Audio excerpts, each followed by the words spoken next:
If you're in the right relationship with a mentor, it could open up doors and open up opportunities for you that you probably would not have otherwise been able to do. Mentorship is absolutely why I'm sitting in the seat that I'm sitting in now. Mentorship isn't just a nice to have, it's a career advantage. And if you want to expand your influence, if you want to step into a leadership position and build real impact in local government, mentorship can accelerate that path. And yet, in the United States, fewer than 1 in 3 city managers are women. So, in recognition of Women's History Month, today's conversation focuses on how mentorship shapes careers and strengthens leadership, not only for individual advancement, but for the profession as a whole. I'm Angelica Waddell, and this is ICMA Innovate. And today I am joined by Valmarie Turner, City Manager of Roanoke, Virginia. Welcome, Valmarie. Thank you for being here. Thank you so much for having me, Angelica. I'm very excited to be here. And today we will explore why mentorship is one of the most powerful drivers of advancement in local government and practical strategies. But first, let me tell you a little bit about Valmarie. So Valmarie Turner was appointed as the city manager for the city of Roanoke, Virginia in January of 2025. She is a seasoned local government professional with over 30 years of experience, bringing extensive expertise in affordable housing, community development, economic growth, social and human services, public infrastructure projects, financial management, and relationship building. She is an ICMA credentialed manager, and she previously served as regional vice president for the Southeast region on the ICMA executive board. And throughout her career, she has contributed her leadership to several local governments across Virginia, Georgia, and Florida. And Valmarie was also the recipient of the 2023 Leadership Trailblazer Award, which is presented by the League of Women in Government at the annual ICMA conference. This award recognizes not only the achievements of an exceptional leader in local government, but how they advocate for other women in the profession as well. So we are so pleased to have Valmarie with us today to discuss this particular topic. And if you are looking to grow, to lead, or to lift others along the way, then this is the conversation for you. This is a SheLeadsGov opportunity and initiative, and it is Women's History Month. All right, so first of all, why do you think mentorship matters for women in local governments specifically? Oh, wow. That is such a great question. So I think mentorship matters.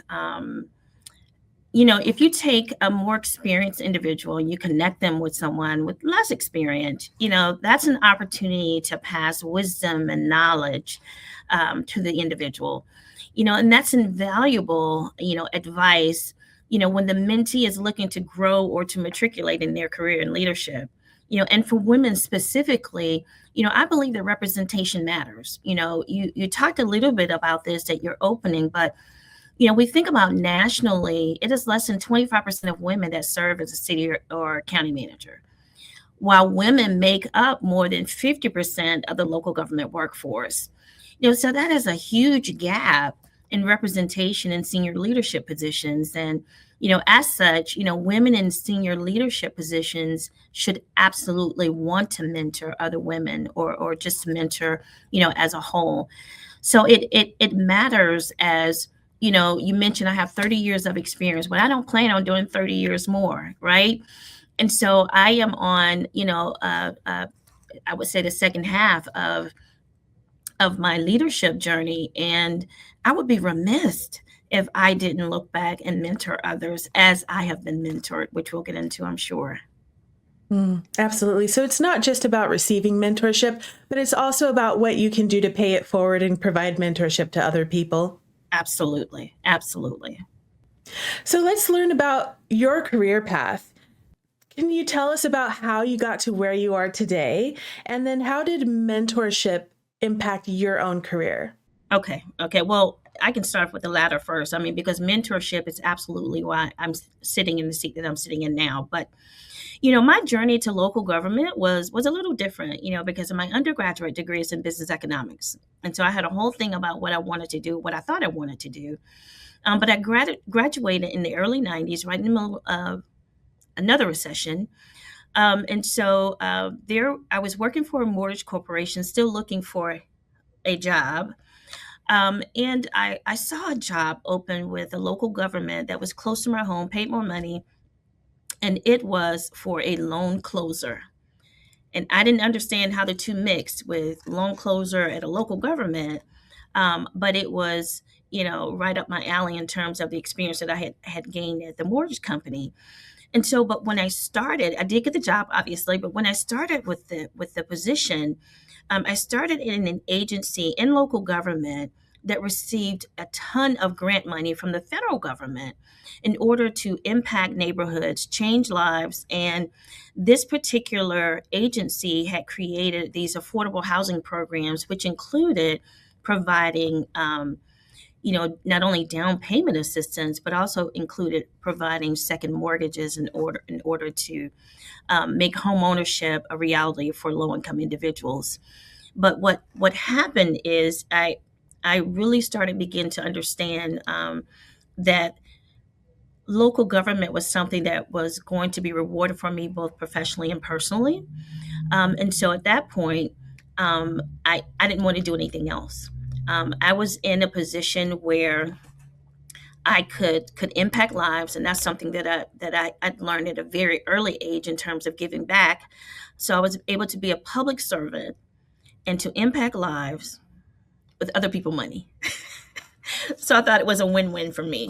But in terms of mentorship, I didn't have anyone in my family, that had gone the local government route. So this was all new. Um, and there were so many women in my path that just for whatever reason, and I'm grateful, they gravitated toward me, wanted to teach me, wanting to train me, and wanted to provide opportunities for me. And for that, I'm forever humble. Now, I've had mentorships, all throughout my career, but I've had several mentors that have been with me almost since the beginning. And so I'm telling you, the power of mentorship works because, I know, probably talk about this a little later, but if you're in the right relationship with a mentor-mentee relationship, it could open up doors and open up opportunities for you that you probably would not have otherwise been able to do. So I said all that to say mentorship, both men and women. I've had men and women mentors that have really impacted me to where I am today, and I'm forever grateful for that. I love that you bring that up. Also, the fact that both men and women can be a great mentor for you. I know we're talking because it's Women's History Month and this is a SheLeadsGov initiative. I know we talk a lot about finding other women to be mentors, and that's important. But there may be a situation where a jurisdiction has not had a woman in a city manager position yet, or there may be other people in your career path that could bring you up, and just because they're not another woman, that doesn't mean that they can't be a great mentor for you as well. Oh, absolutely. And Angelica, if I can just be quite frank with you, a lot of the opportunities that I have had, including this position, have really been opened by men. So I know that we're going to be talking a lot about women, and absolutely, I believe in women mentorship, but I would also say that, in if you want to matriculate, I mean, we just gave the statistics that, less than 25% nationally, women are in these top leadership positions. But in the state of Virginia, where I'm at, it's even less than that. So I have been fortunate, I have been blessed, and I'm again forever grateful that I have mentors in my life that are both male and female. Absolutely. You got to get a champion in your corner, and whoever that person can be, don't discriminate your champions, I guess. It's a good way to say that. We all know, I think, that mentorship is a good thing that can really help us out, and that it's a great thing that we can do to mentor others, but not everyone does it. And I wonder why that is. What are the barriers to mentorship, both for potential mentees and mentors? Mhm. So I'll say this. So there one main barrier for both mentors and mentees is just underrepresentation, particularly for women in senior leadership positions. That sometimes put the burden of mentors for time and reach. Personally, I've been asked to mentor quite a few women. However, I do not have the capacity to make a true impact if I take on everyone. So I've had to limit the number of individuals that I can mentor. You know, we work in very demanding jobs. And so, in order to be able to do it and do it consistently, you want to make sure that you give them the time that's needed. So, the other barrier for a mentee in particular is picking the wrong mentor.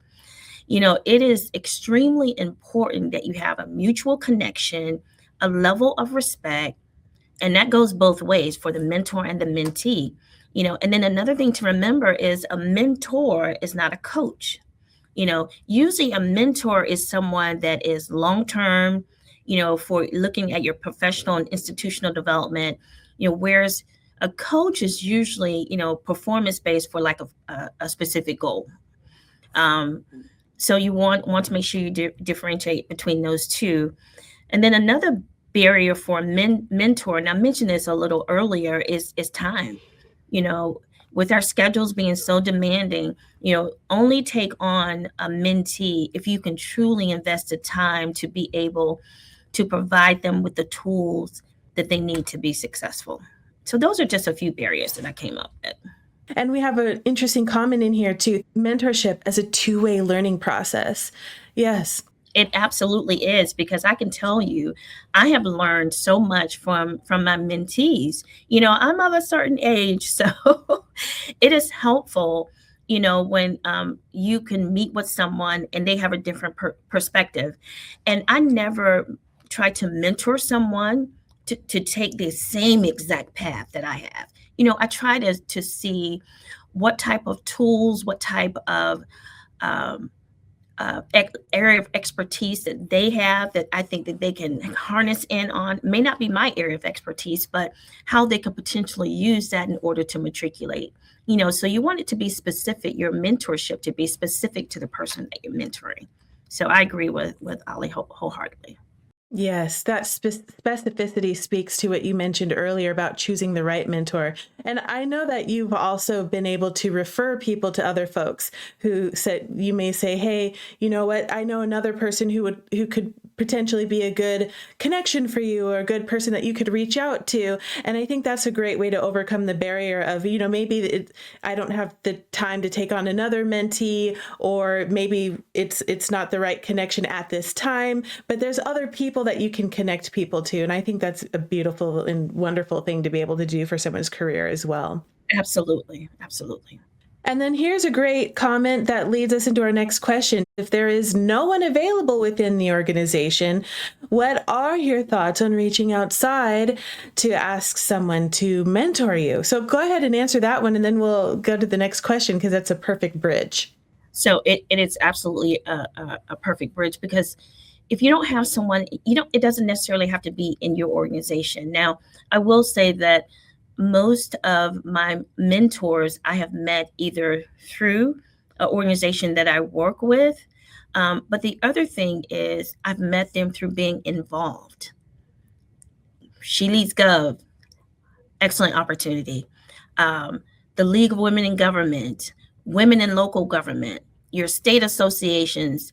You need to get involved in different organizations that impact local government. I'm talking specifically about local government because that's what I'm familiar with. But in whether you're an engineer, whether you are a social worker, all of these different areas have associations.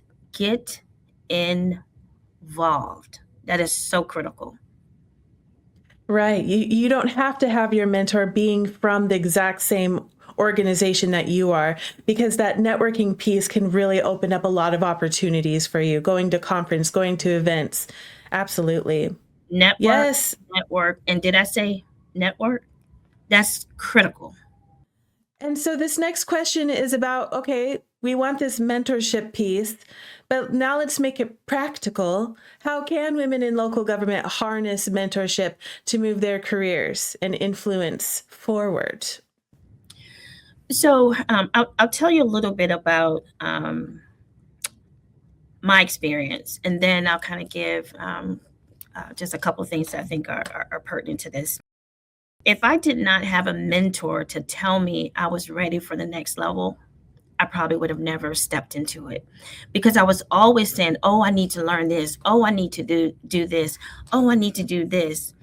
And it's amazing to me that it took a push. Even though, like I said, serving as the city manager, this is my first stint as a city manager, and again, I'm grateful. And I've been in this position now for a year and a month, almost a year and 2 months. And it literally took someone pushing me, saying that you're absolutely ready. But that was a mentor that had, like, what are you waiting on? Like, why are you? And it was humbling to me that someone else saw something in me that I didn't see. But then once I started, and okay, I'm going to do it.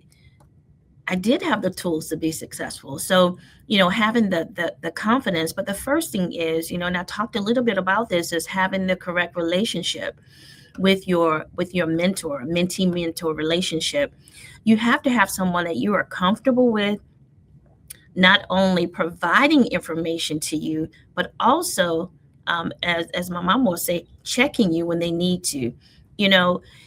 If you don't have that mutual respect, where you can ask open-ended questions, you can take the constructive feedback. If they tell you need to do something, you don't look at it like, oh, I got to do that now. But that's the relationship that you need to build, and it has to be a level of comfortability, and for you to be able to do that with your mentor-mentee relationship. So, in terms of being able to harness a mentorship to move forward, you have to be extremely open, you have to be extremely confident, and you need to be very consistent. Because it's one thing to matriculate, but it's another thing to make sure that you are prepared and you matriculate. It's so important to be open with your mentors, because sometimes they may give you some information, advice that at first it may not feel great, maybe it's constructive or something like that. And I've had moments before too, exactly, where I was like, maybe I needed a push or a kick to overcome something like imposter syndrome or something like that. And they were like, why are you holding yourself back? There's nothing in your way but yourself with this. You can do this, and push me in the right direction. Were you in the same conversation that my mentor had with me? Because those are almost exact words. Like, what do you mean you need to learn something else? But for whatever reason, I kept thinking that I needed one more thing. And I had it, and I didn't see it, but my mentor saw something in me. We wouldn't be where we are today if it wasn't for mentors who saw something in us. Exactly. Also, yes, shout out to the college student organizations and the young professionals. That too. All right, now this question is for the people who would be a good mentor themselves to other people. Why should they mentor? How does investing in others also impact mentors themselves? Oh, so I have been given so much, and I feel compelled to give back. When you think about that, I have 30 years of experience. Now, it's different when I started out and I only had 2. I have 30 years of experience. And if I want to create opportunities for others, I can lean on all of that experience. And why wouldn't I? You think about what someone is. So one of my mottos is, doing to others as you have them do unto you. And so I absolutely have been poured into by so many different people. There is no way that I would not even consider giving back.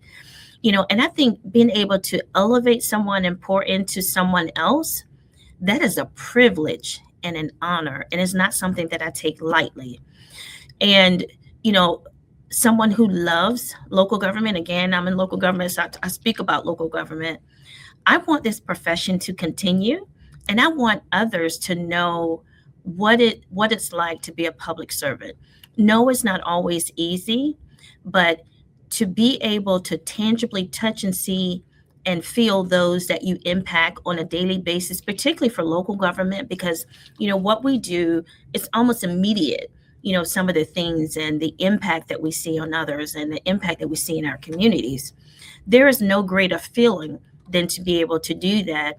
And I want the profession to grow. I want women to grow. And so I'm always looking for opportunities to be able to give back. And mentorship is one way that I do that. There's a lot of people that are looking to get a mentor, a lot of people who are looking to start mentoring. What advice do you have for those who want to get into mentorship? All right. So I'll first start actually with the mentee. Again, I think I've said this earlier, but be open and be confident. Do not be afraid to ask someone to be your mentor. And remember, I always say this to my daughter, a no has never killed anyone. And so what I mean by that is if someone says no, you move to the next. You just keep right on going, because a no has never killed anyone. You just keep moving. And as a mentor, invest the time in the next generation. Be consistent, be consistent, be consistent, with your time and what you want to give back. And if you cannot do it on an individual basis, try participating in groups. I talked about SheLeadsGov. I talked about women in local government, the League of Women in Government, your state associations. All of those matter. So if you don't have the time to do it on an individual basis, perhaps you can do it in a group setting like that. So, try participating in groups. We'll say one of my department directors here in the city of Roanoke started just an ad hoc women's group where, they get together. They try to get together on a monthly basis, but it's usually a quarterly basis, of women in leadership. And, they get together. They discuss things. They are creating, a partnership. So, while they're not being in a mentor-mentee relationship, they're able to come together as a group to bring, different issues that they may be facing and how they can move forward with it. So, again, take the time, if you can, please take the time to invest in our future. Particularly, like myself, 30 years in, I'm not going to do another 30. I certainly want to do at least another 10 to 15, but I'm certainly not doing another 30. I want to make sure that I leave it all behind. So that's my goal. Right. Yeah. I mean, I guess you're allowed to retire one day, even though we may not want to let you go, but to invest in the future is a really important thing. Yes, that's the goal. This is a thoughtful comment as well. If someone has had a negative experience, it might be difficult to try and reach back out again. Well, how can we build up our confidence to get back out there if we had a negative experience in the past with mentorship? Well, you think about in every, if you're an adult, you've had negative experience in a relationship before, but you don't isolate yourself and you stop. Just because you've had one negative experience doesn't mean that the next will be. And just keep going, keep trying. I understand that, it can be difficult. That's why I tell you to be open and to be confident and put yourself back out there. Don't stop. Please don't stop. It's worth it. It's worth it. And you will find the right mentor. Absolutely. Don't give up. Don't give up. Mentorship has absolutely been invaluable for me in terms of my career. I also have an executive coach that has helped me as well. We do not live in this earth by ourselves, and it is important that we reach out to others and we do life with others. And for me, that has, absolutely been through mentorship and executive coaching. So I'm at a point now where I absolutely need to give back, and that's what I've been doing for the last maybe 10 years. And here's a good question. Can a mentorship lead to a job, or do they lead to jobs often? Absolutely, because I've had a couple of my mentors that have served as references because they know everything. They know everything about me, what I've worked on, what I've done, some of the changes that I've been able to implement, excuse me, and how I've been able to matriculate. So they have all the information. So they've been very, um, very good references for me. Yeah, they can be a reference. They can point you to opportunities that are opening up. They can do a lot of things for you that can lead to a job. Absolutely. Thank you so much, Valmarie, for joining us today. Thank you. Have a good one. And thank you for watching. We will see you all next time.